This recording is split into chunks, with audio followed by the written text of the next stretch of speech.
大家好，这里是博安的风月。那我们今天要跟大家介绍在二手市场比较少看到的纪梵希的包包。这就是我们今天要介绍的纪梵希的包包。那我们这边大概跟大家介绍一下纪梵希包包的设计的理念。纪梵希的 logo 主要是由4个 G 组成，那每一个 G 都代表着古典、优雅、愉悦以及纪梵希的精神。所以纪梵希在时尚界已经享誉了非常多年，那它被称为法国时装界的绅士。那纪梵希的设计的理念也在每个包款里面都是看得到。那最大的特点就是时髦跟实用。那这个独树一格的设计，让纪梵希在时装界或者是包包界也都大放异彩，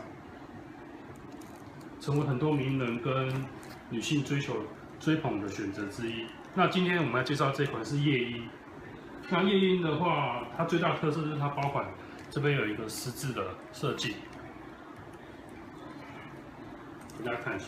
那也是有肩背带，可以用提的，也可以用背的，所以相对实用性非常的高。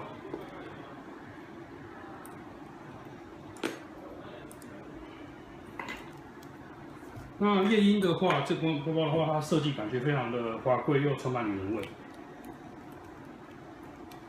那搭配上它比较柔软的皮革，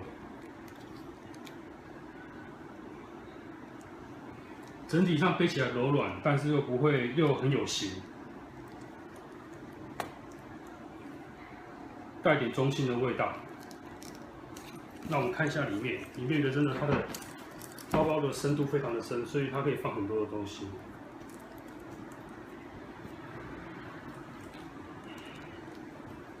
然后肩背带的部分，它也设计了一些铆钉的设计，感觉很有朋克风。